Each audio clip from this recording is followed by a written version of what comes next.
वो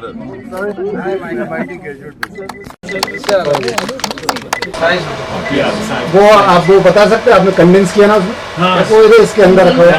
You can show him.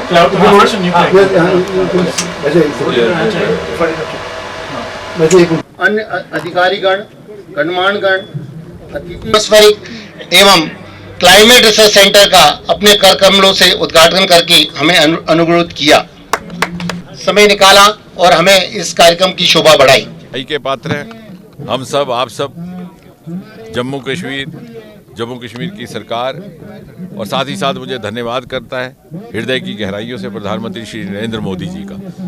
और अगर एक वाक्य में कहा जाए तो मैं ये कहूँगा कि Jammu Kashmir is going two sphere head India's global initiative into Himalayan research, और हिमालयन रिसर्च क्लाइमेट्स को लेकर के जिस प्रकार हम विकसित भारत की ओर बढ़ेंगे, और भारत अब दुनिया की अगुवाई करने लगा है हर क्षेत्र में, उन क्षेत्रों में जहां भारत को बहुत ज़्यादा संजीदगी से नहीं सोचा जाता था।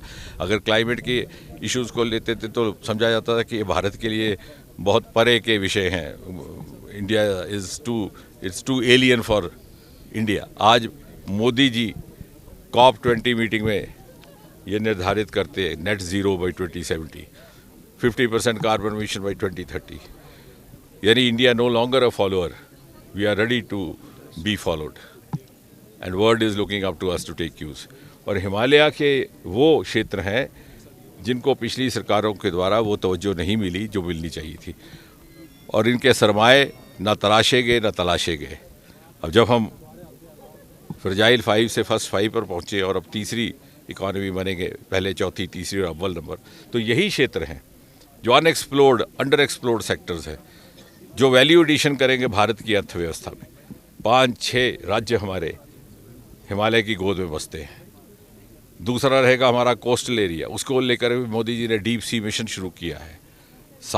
लगभग 12 हमारे प्रदेश समुद्र के तट पर बसते हैं, 7,500 किलोमीटर हमारा समुद्री तट है कोस्टल एरिया, और वहाँ से भी जो सरमाया निकलेगा, फिशरीज, वाइल्ड, और हिमालयन क्षेत्र में यहाँ पर काम जो पिछले 10 वर्षों में हुआ उसमें प्रमुख तौर पर जम्मू कश्मीर का योगदान रहा है। लेवेंडर का जन्म यहीं से हुआ, बैंगनी क्रांति का जन्म यहीं से हुआ, जिसका मोदी जी ने मन की बात में उल्लेख किया। 26 जनवरी में कर्तव्य पथ की झांकी उस पर निकाली गई, और वो एक नया एग्रोटेक का विकल्प बन करके स्टार्टअप्स के सामने आया है। आज भी 3,000 युवा उससे अपनी जीविका कमा रहे हैं। उसी प्रकार अरोमा मिशन और फ्लोरिकल्चर का भी आगाज़ यहीं से हुआ। और इन पहाड़ों में जहाँ अचानक बादल फट जाते थे, लैंडस्लाइड्स होते थे, आपको स्मरण होगा सन 2014 में 40 के 40 घर बह गए थे सदल के क्षेत्र में। वहाँ पर शुरुआत की जा रही है हिंदुस्तान का पहला, मैं फिर से कह दूँ, हिंदुस्तान का पहला, और जो टेक्नोलॉजी यहाँ पर लाई गई, कुछ इंस्ट्रूमेंट्स, वो दुनिया में दूसरी बार। और ये नतीजा है वाइडर कोलैबोरेशन का, जो इस सरकार की अप्रोच रही है, whole of government, whole of nation, whole of society.